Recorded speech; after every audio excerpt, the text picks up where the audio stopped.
Everyone wants to appear strong, to appear confident, secure, to be seen, praised, and validated. But the strongest people you've ever met are quiet. They don't flaunt their progress. They don't announce their struggles. They don't need validation because their consistency is their confidence. Invisible strength is the discipline no one sees, the persistence no one applauds, the restraint no one notices. It's the kind of strength that quietly builds empires, wins internal wars, and transforms ordinary people into unbreakable forces. This is invisible strength, and it will teach you how to stop showing power and start becoming power. Chapter 1. The Power You Don't Show. The Illusion of Loud Strength. The world celebrates noise. It rewards display. It worships those who shout the loudest, post the most, and constantly remind everyone how strong they are. But here's the truth. If you need to announce your power, you don't have it yet. Real strength doesn't seek attention. It doesn't need applause. It doesn't depend on validation. The loud ones spend energy proving. The quiet ones spend energy building. One burns out. The other becomes unstoppable. Power that needs to be seen is fragile. It's temporary. It collapses under silence because silence exposes pretense. The strongest people you'll ever meet rarely talk about strength. They embody it. They move with quiet certainty. They know who they are and don't need the world to echo it back.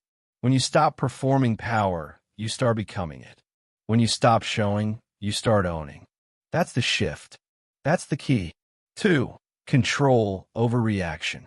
Weak people react. Strong people decide. Most people confuse noise with power because they lack control. Someone insults them, they respond instantly. Someone doubts them, they over-explain. Someone challenges them, they defend. But control is not reaction. Control is restraint. It's silence when provoked. It's calm when chaos hits. It's neutrality when others are emotional. Every time you resist the urge to react, you win a battle others don't even know exists. Because power is not in the explosion, it's in the pause before it. Think of it like this. A volcano that erupts loses its energy in seconds. A mountain that holds its form shapes the land for centuries. You must train yourself to become the mountain. Solid, silent, steady. Reacting feels powerful in the moment, but it's weakness in disguise. Restraint feels hard in the moment, but it's the foundation of command. Here's what you do. When emotion spikes, hold still. When ego demands validation, stay quiet. When pressure builds, breathe deeper. Your silence isn't surrender. It's strategy. Your calm isn't indifference. It's dominance disguised as composure. That's control. And control is real power. 3. The discipline of invisibility. Power grows in the dark. It matures where no one is watching. The hours you spend refining, repeating, and rebuilding when no one sees. That's the laboratory of greatness. But most people abandon it. They want recognition before results. They crave praise before proof. They forget applause is not achievement. Visibility is not mastery. Invisible work builds indestructible results. When no one claps, you stay consistent. When no one notices, you keep improving. When no one believes, you keep going. Because you're not working for them. You're working for truth. And truth doesn't need spectators. Every unseen repetition compounds. Every silent decision strengthens your foundation. Every quiet morning of discipline becomes public dominance years later. The crowd sees the result and calls it luck. You know it's the reward for invisible effort. So you stop needing recognition. You stop explaining the process. You let silence be your scoreboard. That's the mindset. That's the power you don't show. 4. Mastering the ego's need to prove. Ego is the enemy of invisible strength. It whispers they need to know, they need to see, they need to understand. but they don't, and you don't need them to. Every time you explain yourself, you drain your authority. Every time you overshare, you leak your leverage. Every time you prove, you confess insecurity. Let your results be your explanation. Let your work be your argument. Let your progress speak when the world runs out of words. You can't control what people think, but you can control whether you participate in their judgment. Stop arguing for your value. Live it quietly. A lion doesn't need to roar for the jungle to know it's king. The silence of presence is louder than any speech. Resist the ego's craving for visibility. Every time you suppress that urge, your inner authority multiplies. Silence builds mystique. Mystique builds respect. Respect builds power. You don't need permission to be powerful. You only need proof, and proof doesn't talk. It acts. The moment you stop explaining, you reclaim your time. The moment you stop proving, you reclaim your focus. And the moment you stop performing, you reclaim your peace. That's the essence of invisible strength. 5. The quiet command. Power you don't show becomes the power no one can challenge. Because they can't predict you. They can't provoke you. They can't penetrate your calm. Your silence is your armor. Your composure is your weapon. Your restraint is your command. People expect noise. They expect reaction. They expect explanation. Give them none. While they burn energy seeking attention, you conserve it for precision. While they broadcast emotion, you refine execution. While they talk, you build. Every word you don't say saves strength for something greater. Every reaction you withhold preserves energy for purpose. That's the discipline of unseen dominance, conserving force until it's decisive. Think of the samurai before the strike. Still, focused, quiet. That stillness is the strike. That control is the victory. You don't need the world to see your process to prove your power. You just need to remain consistent long enough for silence to turn into results. When you master invisibility, your strength becomes inevitable. You stop chasing attention because attention starts chasing you. Remember this. Noise fades fast. Presence endures. So walk quietly. Move deliberately. Execute relentlessly.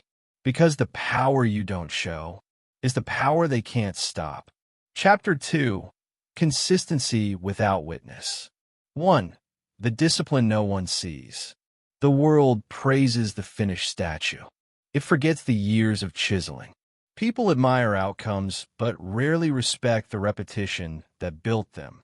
They love excellence, yet reject the boredom that produces it. But consistency is not for applause. It's for transformation. And transformation happens when no one is watching. The strongest builders of character do their work unseen. Their practice isn't performance. It's prayer, silent, private, sacred. You don't need witnesses. You need rhythm. You don't need validation. You need persistence. Every repetition is a vote for who you are becoming. And every day you repeat without recognition, that identity becomes permanent. The world doesn't see your effort. It's not supposed to, because what you build in the dark will outlast everything that shines for a moment in the light. That's the secret of invisible strength. It doesn't announce. It accumulates. 2. The weight of repetition. Repetition is not glamorous. It's not exciting. It's the same motion again and again until you refine it into instinct. But repetition is where transformation hides. The artist repeats strokes until they disappear into muscle memory. The soldier repeats drills until reaction becomes reflex. The thinker repeats study until clarity becomes natural. This is the quiet work of mastery, not bursts of passion, but endurance through monotony.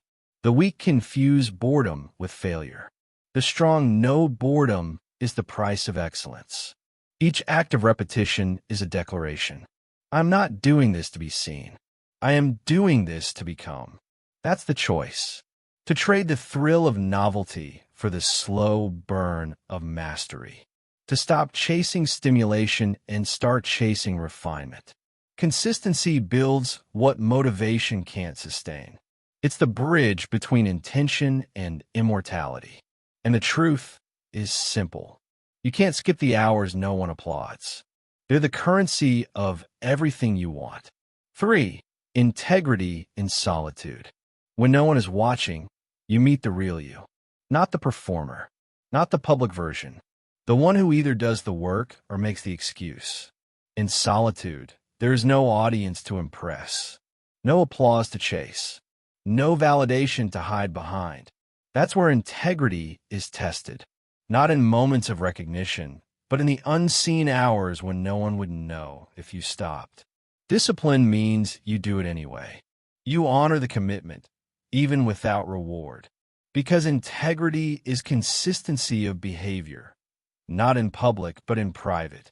When you keep promises no one knows you made, you become someone who can trust yourself. And self-trust is the foundation of unshakable power. That's the hidden transaction. Every act of private discipline purchases public confidence later. The crowd sees confidence and calls it natural. It's not. It's constructed in the silence of unrecorded effort. When you work without witness, you earn something rare.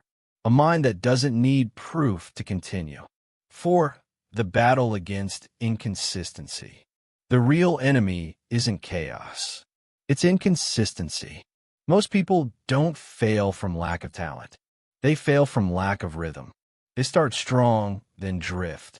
They do the work when it's convenient, not when it's required. Inconsistency is emotional. It depends on feeling ready. Discipline is rational. It depends on deciding to show up, ready or not. That's the line that separates professionals from pretenders. You don't rise by doing great things occasionally. You rise by doing ordinary things relentlessly. Every day, the same ritual, the same repetition, the same refusal to negotiate. In the beginning, it feels meaningless. Later, it feels sacred, because you realize this isn't punishment. It's purification. You're stripping away weakness through the act of repetition. You're proving that your word means something. Here's what most will never understand. Discipline isn't about perfection. It's about permanence. The work you do inconsistently evaporates. The work you do daily engraves itself into your identity. 5. The legacy of quiet continuity. Consistency is not a performance. It's an inheritance you build for yourself. Every day of quiet work becomes a brick in your legacy. Every hour of invisible effort becomes part of your unseen foundation. And years later, when others wonder how you became so composed, so capable, so certain, you'll know it wasn't talent. It wasn't luck. It was quiet continuity. You endured the dull days. You showed up when no one cared. You held the line when it didn't seem to matter. That's what matters most. Because in a world addicted to display, the one who can persist in silence is untouchable. The crowd measures progress in days. Masters measure it in decades. You have a choice: to join the cycle of short-term effort and long-term disappointment, or to build invisible strength through patient repetition. Choose the path without witness. Choose the grind without recognition. Choose the discipline that no one thanks you for, because that's the only kind that endures. Chapter 3. The Discipline of Restraint. 1. The strength of holding back. Anyone can act. Few can wait. Restraint is the proof of mastery, because power without control is chaos disguised as confidence. The world glorifies reaction, speed, emotion, response, but real strength lives in the pause. Restraint is the moment between impulse and action. It's the gap where wisdom enters. Every time you act on emotion, you lose control. Every time you hold the line, you build it. Reaction is weakness dressed as intensity. Restraint is intensity under control. You have a choice in every confrontation: to prove yourself or to protect your energy, to respond or to observe.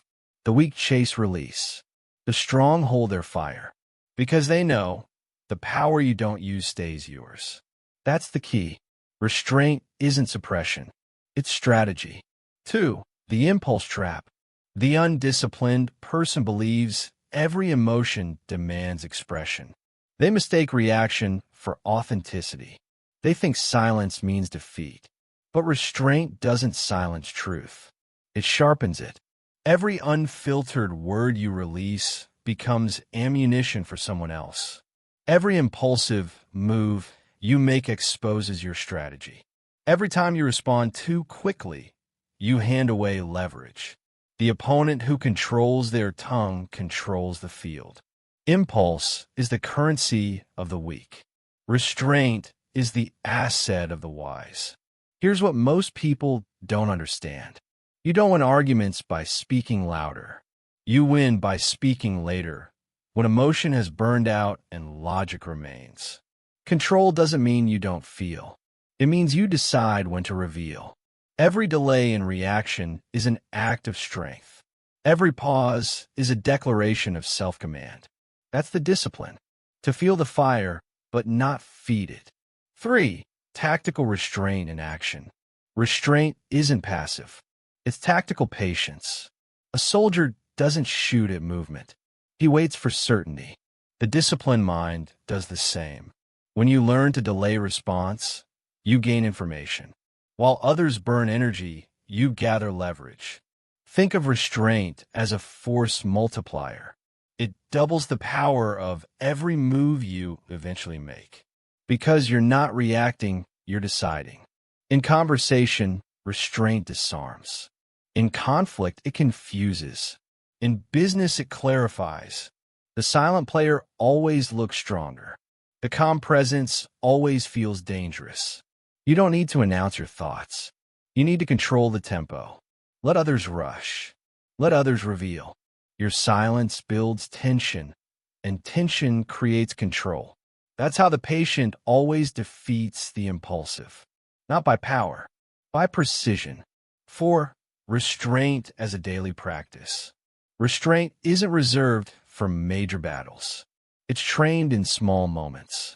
When someone provokes you, don't reply. When someone doubts you, don't defend. When someone misunderstands you, don't explain. Each act of restraint is resistance training for the mind.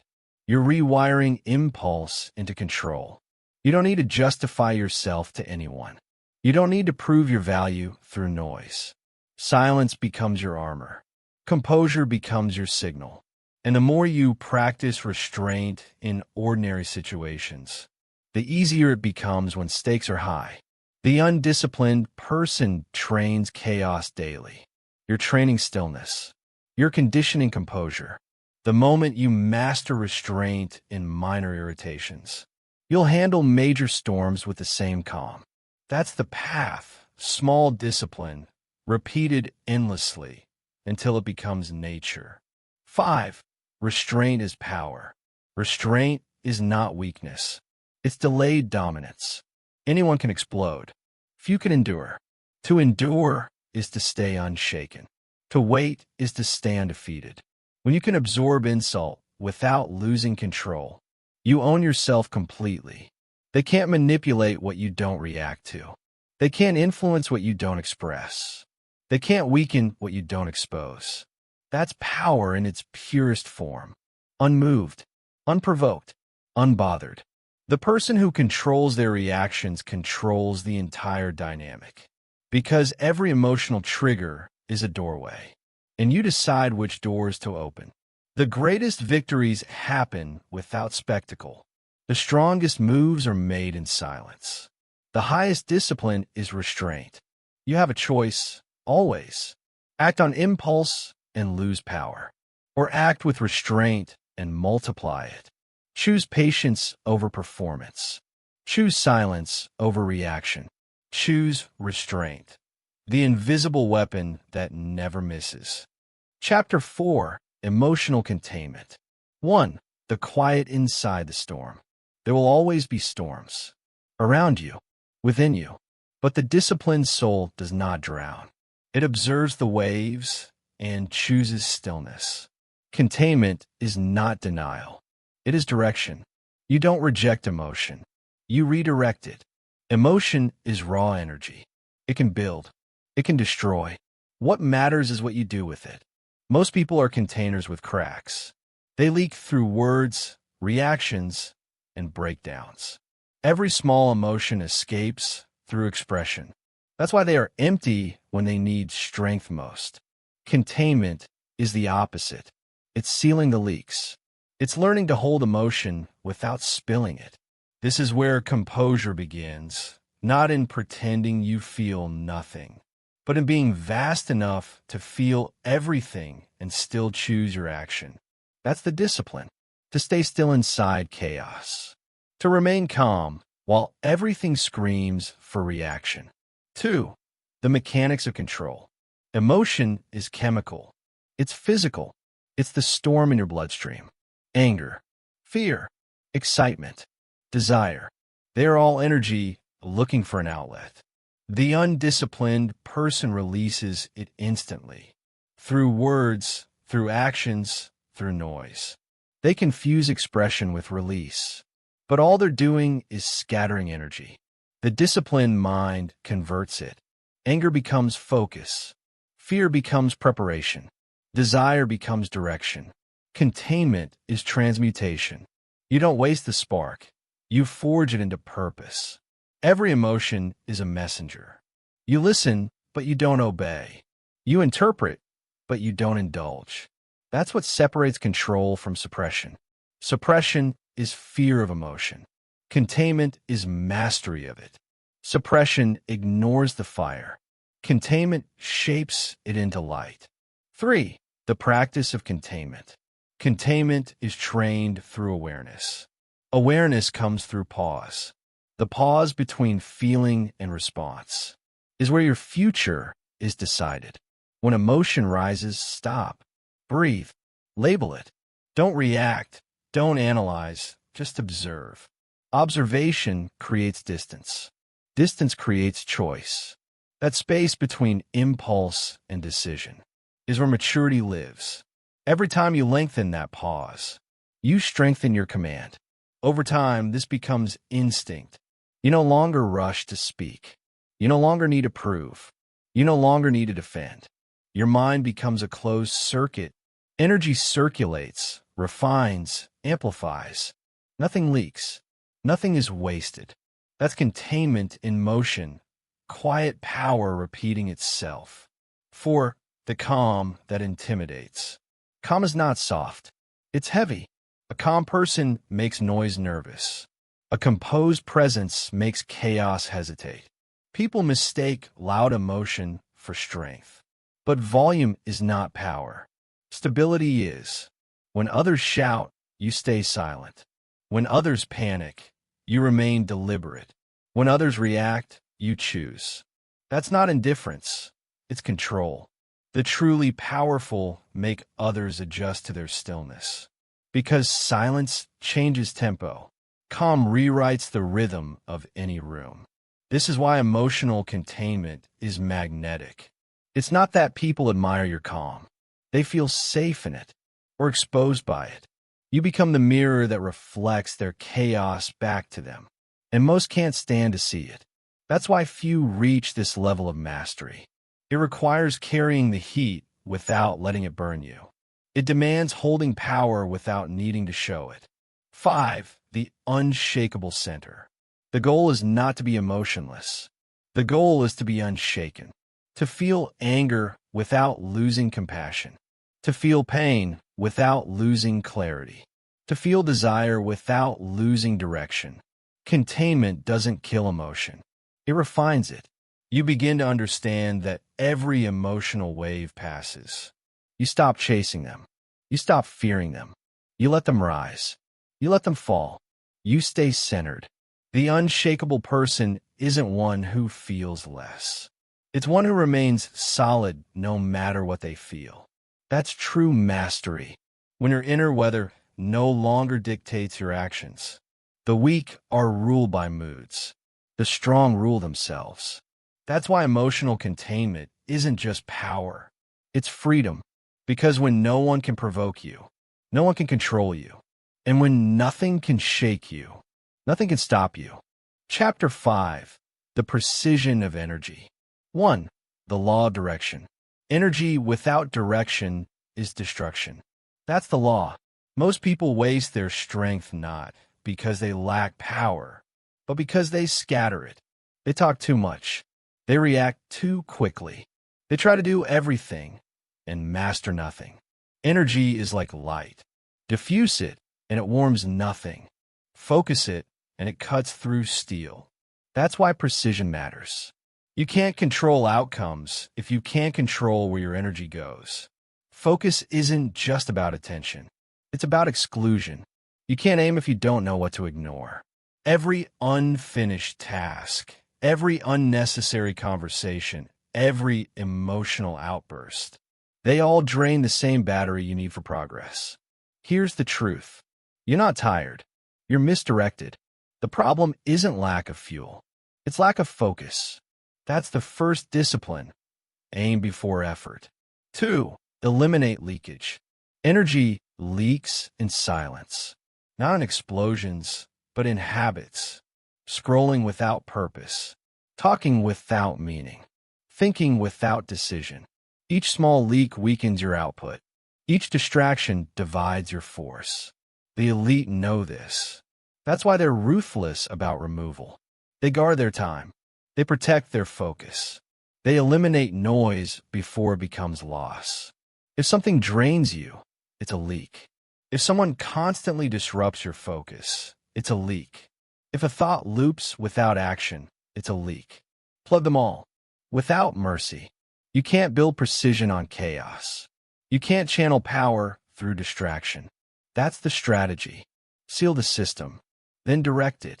Power grows where attention is contained. 3. The sharp edge of focus. Discipline gives you energy, but precision gives you power. Think of a sword. It's not strong because it's metal. It's strong because it's sharpened. Most people live dull. Their attention dull. Their actions dull. Precision is the sharpening process. You remove what's unnecessary. You shape what remains. Every hour you protect becomes a weapon. Every task you finish cleanly becomes momentum. Every decision you make quickly becomes leverage. You're training your attention like a blade. You learn where to cut and when to hold. You learn how deep to strike and when to withdraw. That's how energy becomes power, through discipline of direction. Your thoughts are resources. Your words are currency. Your time is ammunition. Spend each like a master strategist, not like a gambler chasing chance. 4. Efficiency over effort. Effort means nothing without precision. Anyone can work hard. Few work right. The undisciplined think progress equals exhaustion. The disciplined know progress equals precision. It's not how much energy you burn. It's how cleanly you burn it. A focused hour beats a distracted day. A single decision beats 1,000 hesitations. Stop measuring effort in sweat. Measure it in accuracy. Energy is currency. You either invest it with intent or lose it through waste. If you wake up every day with 10 units of focus, don't spend 8 on noise and 2 on purpose. Invert it. Direct energy first to what multiplies it. Discipline, training, stillness. Then allocate what remains. Never the reverse. That's the structure of sustained strength. Direction before depletion. 5. The path of total efficiency. Once you control direction, you control destiny. Every movement, every word, every decision becomes deliberate. You stop leaking energy on what doesn't move you forward. You stop fighting battles that don't advance your position. Precision turns discipline into art. It makes strength sustainable. It converts action into impact. That's the mastery you're building. To execute with minimal waste and maximum return. When your energy is pure, your presence changes rooms. You radiate command. People can't explain it, but they feel it, that focused force that doesn't chase, doesn't rush, doesn't scatter. It's rare, it's magnetic, and it's earned through ruthless alignment. You have a decision to make every day, to diffuse or to direct, to scatter or to aim. Most will keep leaking power through impulse and distraction. But not you. You will operate with precision. You will channel your energy like a laser, not a floodlight. You will move only when it matters. And that's why every move will matter. That's the essence of invisible strength. Power that never spills. Discipline that never dulls. Energy that always strikes true. Chapter 6. Boundaries as a Fortress. 1. The Architecture of Protection. A fortress isn't built from walls. It's built from choices. Every boundary you draw is a brick of protection. Every no you speak is a stone of stability. You don't guard your peace by accident. You guard it by design. Most people leave the gates open. They invite distraction. They allow intrusion. They trade presence for approval.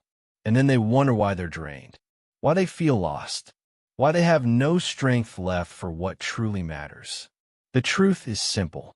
Without boundaries, discipline dies. Without boundaries, purpose dissolves. Boundaries are not isolation. They are architecture. They define what stays and what must leave. And when you enforce them consistently, you build something unshakable, a fortress of self-control. 2. The price of open gates. Every open gate costs you energy. Every intrusion drains your clarity. When you allow people to interrupt your focus, you hand them pieces of your time. When you let noise occupy your thoughts, you surrender your mental space. Boundaries are not cruelty. They are containment of power. Think of yourself as a stronghold. Every unfiltered input, a thief. Every unexamined connection, a breach.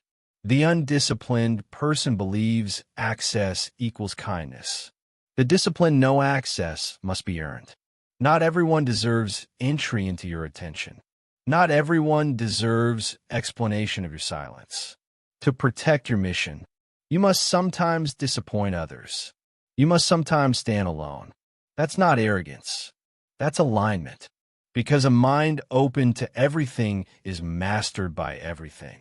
And a person mastered by everything controls nothing. 3. The discipline of distance. Distance is clarity. It reveals truth that proximity hides. You can't see a storm when you're standing in the rain. You must step back to observe its pattern.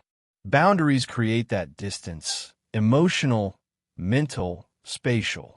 They give you perspective before reaction. They give you strength before engagement. The one who keeps distance commands presence. Not every message needs a reply. Not every comment deserves a defense. Not every problem is yours to solve. The more you grow, the smaller your circle becomes, not out of pride, but precision. You don't cut people off. You simply rise to a level where fewer can reach. That's the quiet evolution of discipline. You stop chasing understanding. You stop explaining restraint. You simply enforce it. And those meant to remain will understand without words. 4. The fortress within. The outer fortress begins with an inner wall. You can't guard your space if you can't govern your thoughts. External boundaries mean little if internal chaos runs wild. That's why the first wall you must build is inside. Silence is your gatekeeper. Stillness is your sentinel. Every time you pause before reacting, you reinforce your inner defenses. Every time you choose focus over distraction, you strengthen your foundations. Boundaries are not only about who enters your life. They're about what enters your mind. Unfiltered content, unexamined emotions, unnecessary comparisons. Each is a breach waiting to happen.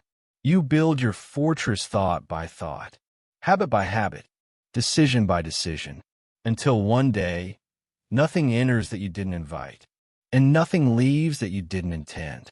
That's mastery, control over your own gates. 5. The sovereignty of self. A fortress is not just defense. It's declaration. It says, I decide who enters. I decide what matters. I decide how my energy is used. This is the sovereignty of self, where discipline meets dignity. You stop negotiating your peace. You stop apologizing for your limits. You stop explaining why solitude feels right. You understand that boundaries are not walls against the world. They are walls against weakness. They separate reaction from response, chaos from calm, the temporary from the timeless. And from within those walls, you grow stronger, clearer, quieter, until eventually you realize the fortress is not around you. It's within you. Every act of discipline, every moment of silence, every boundary upheld. They've been building this all along. Now you stand unmovable, unshaken, untouched, because power doesn't need to be loud when it's protected. It just needs to be yours. Chapter 7. The Command of Presence. 1. The Law of Presence. Presence is power, not because it demands attention, but because it commands it. Real presence is silent dominance. It shifts the energy in the room without a single word. You've seen it. The person who walks in without noise, yet everyone adjusts. The one who doesn't chase attention, but receives it naturally. That isn't luck. It's command. Presence is built through discipline, not performance. It's the result of years of restraint, control, and precision. You can't fake composure. You can only earn it. Most people try to project power through volume. The strong project power through stillness. They don't seek to be noticed. They expect to be respected. Because presence isn't about being seen. It's about being felt. That's the law. You don't chase influence, you become it. 2. The mechanics of command. Command begins with control. Control of self before control of environment. Your tone, your pace, your posture, your eyes. Every signal you send tells people whether you lead or follow. The mind follows the body. So move with deliberation. Speak with precision.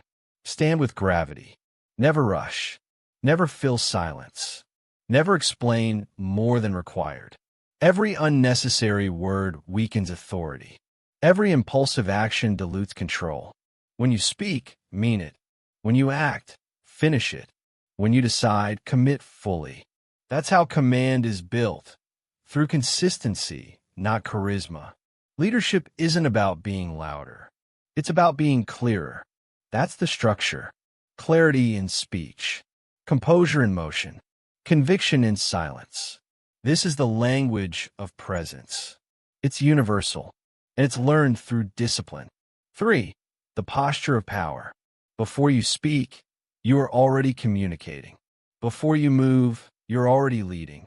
Your body carries your intent. Your stillness reveals your confidence. Your restraint defines your authority. Never underestimate posture. It's your first message to the world. Stand as if you belong. Walk as if time follows your pace. Look as if you've already decided the outcome. Command isn't arrogance. It's certainty embodied. You can feel it in soldiers, athletes, leaders. That grounded calm that radiates assurance. It's not about appearance. It's about energy economy. They waste nothing. No gesture, no tone, no emotion. That economy creates pressure. That pressure becomes gravity. That gravity draws others in. People follow not because you ask, but because your composure makes them trust that you see farther. That's command, unspoken authority earned through internal order. 4. The silence between words. Words are overrated. Presence lives in the spaces between them. When you speak less, every word becomes heavier. When you pause, people lean in. This is the discipline of silence. Not emptiness, but control. You're not afraid of silence. You use it. You let it stretch until it demands attention. A person who cannot hold silence cannot hold power.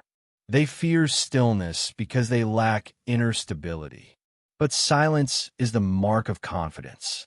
It shows you're not in a rush to prove or persuade. You already know your stance.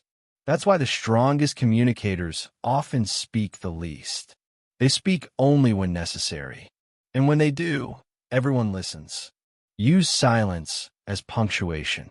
Use it as a weapon. Use it to assert dominance without aggression. Because noise competes, silence controls. 5. The discipline of presence. Presence is not a personality trait. It's a habit of alignment. Your body, your tone, your thoughts, all synchronized. No contradiction, no leakage, no uncertainty. When you think clearly, your speech tightens. When you act deliberately, your movements stabilize. When you live by discipline, your energy consolidates. That's what others feel when you enter a room, coherence. A person aligned within themselves radiates quiet power. You don't need permission. You don't need validation. You don't even need to speak. Your order creates influence. Your composure generates command. Presence is the visible result of invisible mastery. It's the echo of restraint, the reflection of control, the consequence of discipline. When you live with that kind of order, you don't demand respect, you define it. Chapter 8. The Strategy of Waiting. 1. The Discipline of Delay. Waiting is not weakness. It's strategy. The undisciplined rush. They act before the picture is clear. They move before the ground is stable. And then they call it ambition. But masters know better. They know speed means nothing without timing. They know momentum means nothing without direction. You don't win by moving first. You win by moving last and right. Every decision has two parts, action and timing. The weak obsess over the first. The wise master the second. Waiting is not idle. It's observation. It's calculation. It's preparation in silence. When you wait well, you don't lose momentum. You build it underground. Invisible, quiet, focused. That's how dominance looks before it's visible. 2. The impulse trap. Impulse is the enemy of intelligence. It's the reaction of the untrained mind. You feel discomfort and you move. You feel pressure and you speak. You feel doubt and you decide too soon. That's not strategy. That's surrender. Impulse is how the world controls you. They provoke, you react. They rush, you follow. They demand, you comply. But waiting breaks that loop. It puts you back in control. When you wait, you see what others miss. You watch their impatience reveal their plans. You let them show their weakness while you hold your strength. Waiting doesn't make you passive. It makes you unpredictable. And unpredictability is the ultimate weapon. Patience doesn't mean inaction. It means refusing to act without purpose. That's the discipline. Hold position until the strike is guaranteed. 3. The mechanics of patience. Patience is not just emotional calm. It's tactical clarity. It means knowing when the situation is still forming. It means holding your power until conditions align. Every great warrior, every great investor, every great leader, they all share one trait. They know how to wait. Because waiting sharpens sight. It filters noise. It reveals truth. When you slow down, details appear. You notice patterns. You detect deception. You see where others are blind. And when you finally act, it looks effortless. That's the paradox. People call it luck, but it's just preparation disguised as patience. You waited. You observed. You struck when it mattered. That's not chance. That's precision in time. 4. Holding the line. The hardest part of waiting is the noise, internal and external. The mind screams to move. The world demands updates. People expect reaction. Ignore them. Stillness is misunderstood as indecision. But real stillness is a weapon. When you hold the line under pressure, you teach yourself endurance. You learn to outlast emotion. You learn to separate signal from noise. Most people break because they confuse motion with progress. They chase activity because silence feels like death. But silence is where strength matures. Stillness is where advantage grows. The longer you can stay composed under uncertainty, the more dangerous you become. Every moment you resist the urge to act. You store energy for the perfect strike. And when that moment comes, you'll move with devastating efficiency, once cleanly, decisively. That's what it means to wait like a strategist, not a spectator. 5. Time is an ally. Time destroys the impulsive, but it rewards the disciplined. The impatient fight time. The patient use it. Waiting is how you turn time into a weapon. It filters the weak, tests the uncommitted, and clears the path for the prepared. While others panic, you observe. While others rush, you position. While others burn out, you begin. That's the long game. Endurance over excitement. Control over chaos. Each second you hold your line, you gather leverage. Each day you remain composed, you build authority. When the world acts on emotion, you act on pattern. That's how you win, quietly, strategically, inevitably. Because patience isn't passive. It's power restrained. And power restrained is power multiplied. Chapter 9. The Perfect Strike. 1. The moment before impact. Every strike has two lives. The preparation and the impact. Most people only focus on the second. They want results. They crave action. They rush the process. But the masters, they live in the preparation. They wait. They study. They calculate. Because the quality of the strike is determined before it happens. The sword is sharpened in silence. The mind is focused in solitude.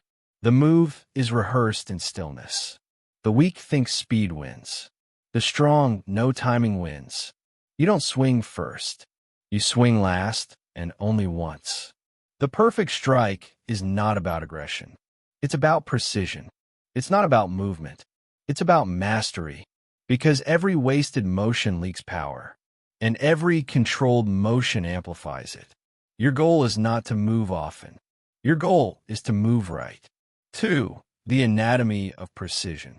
The perfect strike has 3 elements: observation, alignment, and execution. Observation comes first. You see the field. You read patterns. You anticipate reactions. You let the world expose its weaknesses while you remain still. Alignment comes second. Your thoughts, your emotions, your energy, all moving in one direction. No conflict between impulse and intent. No internal noise, no hesitation. Execution comes last. And when it comes, it's immediate. There's no doubt, no delay, no explanation. Because the decision was already made in silence. When you act, the world sees speed. But what they're really seeing is preparation disguised as instinct. That's why true precision looks effortless. The work was invisible. The strike is simply the reveal. 3. The discipline of non-action. Restraint is part of the strike. Holding when everyone else moves is an act of dominance. Every unmade move teaches control. Every withheld reaction stores power. The perfect strike begins with the decision not to act until it's time. This separates the reactive from the strategic. You must learn to live between pressure and motion, the still zone. It's the space where clarity forms. It's where emotion dies and precision is born. People will try to provoke you. They'll rush you. They'll push you to act before the picture is clear. Refuse. Their urgency is their weakness. Your calm is your weapon. Let them reveal themselves. Let them exhaust their energy. Then move once, cleanly, completely. You don't need multiple attempts when your first is flawless. 4. The strike itself. When it's time, there's no noise. No build-up, no warning. The move happens in silence. The result speaks louder than any announcement. One message, one decision, one motion. This is execution at its highest level, surgical and final. You don't overthink. You don't check for permission. You don't question the target. You've already done the work. The strike is not the start of victory. It's the confirmation of preparation. Think of the archer. The bow doesn't tremble. The release is minimal. The arrow doesn't ask permission. It simply arrives. That's how your actions must look. Clean, direct, inevitable. No struggle, no spectacle, just precision in motion. 5. The aftermath of mastery. After the strike, you return to stillness. You don't celebrate. You don't explain. You don't justify. The result speaks. Your silence seals it. That's the rhythm of mastery. Tension, release, return. You act, and then you withdraw. You win, and then you vanish. Because true strength doesn't linger in victory. It resets for the next challenge. The weak need applause to validate their effort. The disciplined need nothing. You know what you did. You know why you did it. That's enough. The perfect strike ends where it began, in silence. Because silence is the cradle of all precision. It's where control is born, and where dominance returns to rest. You act without noise. You achieve without announcement. You move through the world unseen, but never unfelt. That's not absence. That's mastery. Chapter 10. The Quiet After Victory. 1. The most dangerous moment. Victory is not the end of the battle. It's the beginning of decay. The moment you win, weakness waits. Complacency hides behind applause. Comfort disguises itself as reward.